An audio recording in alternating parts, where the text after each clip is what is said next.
Let's talk about Kara Zor-El, aka Supergirl, in my DC cinematic universe. Kara was born on the planet Krypton to a genius scientist by the name of Zor-El. She lived a pretty typical life for any Kryptonian teenager, you know? She went to high school, she got a job babysitting, but one day, after a series of violent earthquakes on Krypton, she would get a panicked phone call from her father, Zor-El.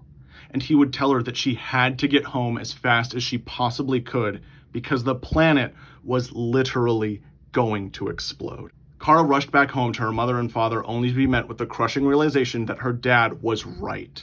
Krypton was exploding, and now a ship that looked like a skull was floating in the upper atmosphere, drilling a giant hole around the city of Kandor. Just as this group of elves were realizing that all hope is lost, Kara was knocked out by her father, giving her an anesthetic spray. Much like his younger brother Jor-El, Zor-El also had a rocket. It was a prototype for long-term interplanetary space exploration, and it was equipped with a cryostasis chamber for one astronaut. Zor-El placed his daughter in the chamber, and then he and his wife fired the rocket. They programmed it to go to Earth because that is where his brother Jor-El said he was sending his son Kal. The problem is, Jor-El's rocket, the one containing the baby Kal-El, had a warp engine. Kal got there not even 3 minutes after the death of Krypton.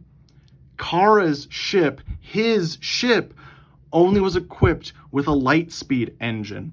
She was in cryostasis for 30 years heading to Earth. And so when she woke up, when her ship finally landed on Earth, the man that she was staring at, helping her out of her cryostasis chamber, was the spitting image of her Uncle Jor, but it was not her Uncle Jor. Kara ran away from this man absolutely terrified, and she ran through the Fortress of Solitude, which looked like an alien menagerie. She didn't know what was going on. Suddenly, some stranger dressed in her family clothes was insisting that he was her baby cousin that she saw not even an hour ago.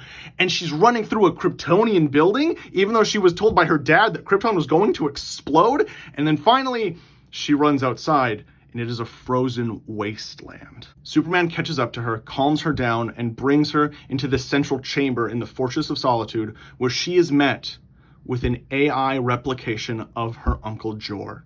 The AI explains everything, and she'd met that AI before. She'd been to her uncle's house. She knew that her uncle had an AI assistant based on himself, so she got everything from him. But she just couldn't believe it. I mean, think about that. She was a teenager who suddenly found out all of her friends and all of her family, her entire planet, culture, everything literally exploded, and they're all dead. She was traumatized beyond belief. And she especially started to freak out after 72 hours had passed, and she started developing superpowers. Superman and Superboy helped her adapt to Earth, helped her adapt to her powers, and eventually helped her learn English thanks to her now super-powered brain. But after all of these weeks, she still didn't accept it. She believed all of this somehow was a lie.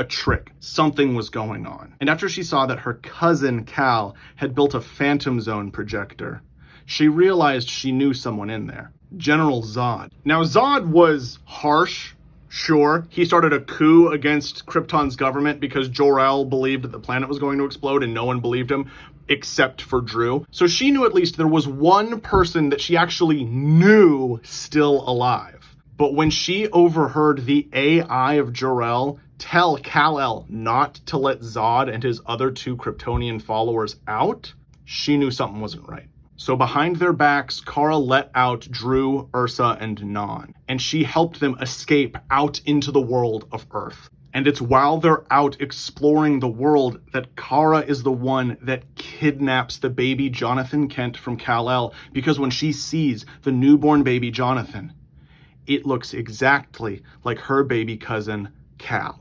She believes that Jonathan Kent is Kal, so she takes him away from this creepy man dressed in her family clothes. And over the next 3 days, Kara helps Ursa, Zod, and Non adapt to their newfound superpowers. But it's also during those 3 days that she learns that those 3 maybe aren't great people. And during this time, while she's training them and learning more about Earth, she starts seeing and hearing about the exploits of Superman. And the more she sees of this man claiming to be Kal-El helping people around the world, the more she starts to think that maybe he wasn't lying. And then the events of my Zod video that I already uploaded happen, and she realizes, oh yeah, Zod is full fucking nuts. And so she turns against Zod, she apologizes to Superman, and Superman welcomes her into his family. He knows that this is going to be an impossible time for her, because this is a grief that literally no one has ever experienced before. And so Clark takes her to the Justice League psychiatrist, Black Canary, and Kara begins therapy.